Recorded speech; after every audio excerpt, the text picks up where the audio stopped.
প্রধানমন্ত্রী নরেন্দ্র মোদীর কপ্টার ঘন কুয়াশার জন্যই কপ্টার নামানো হয়নি বলে আমরা জানতে পারছি এবং দমদম বিমানবন্দরে ফিরে গিয়েছে। সেখান থেকে তিনি সড়ক পথে আসবেন নাকি ভার্চুয়ালি বৈঠক করবেন সেই বিষয়টা নিয়ে বৈঠক চলছে এসপিজির।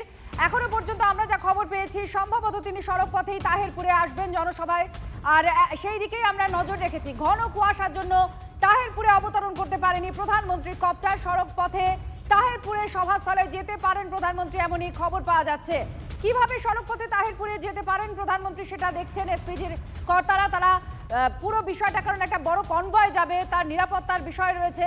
তাহিরপুরের সভাস্থলে মোদী কিভাবে পৌঁছবেন, ভার্চুয়ালি বৈঠক করবেন কি না, নাকি সভাস্থলে সড়ক পথে যাবেন, এই পুরো বিষয়টা এখন আলোচনা চলছে। যদি সড়ক পথে যান সেক্ষেত্রে নিরাপত্তা বন্দোবস্ত অ্যারেঞ্জমেন্ট কিভাবে করা হবে, পুরো বিষয়টা নিয়েই এখন এসপিজি বৈঠক করছে।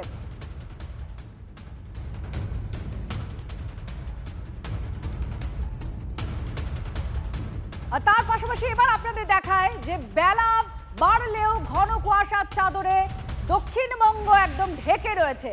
ঝঞ্ঝার জেরেই পাঞ্জাব থেকে বাংলা পর্যন্ত আপনারা দেখুন যে মেঘের মতো অংশটা দেখা যাচ্ছে, এটা স্যাটেলাইটের ছবি। এই পাঞ্জাব থেকে বাংলা পর্যন্ত কুয়াশার একটা চাদর, কুয়াশার একটা বলয় ছেয়ে রয়েছে। ঘন কুয়াশার কারণেই রানাঘাটে নামতে পারেনি প্রধানমন্ত্রী নরেন্দ্র মোদীর কপ্টার। এই যে বলা হচ্ছে যে জায়গাটা, অংশটা দেখতে পাচ্ছেন সেটা পাঞ্জাব থেকে বাংলা পর্যন্ত বিস্তৃত হয়ে রয়েছে। কমলেশ আমাদের প্রতিনিধি আমাদের জানাচ্ছেন। কমলেশ, আমরা স্যাটেলাইট ইমেজে দেখতে পাচ্ছি একটা সাদা মেঘের মতো অংশ পুরো ঢেকে রয়েছে। কেন, কি বলা হচ্ছে, এটা কি খুব সাময়িক নাকি থাকবে?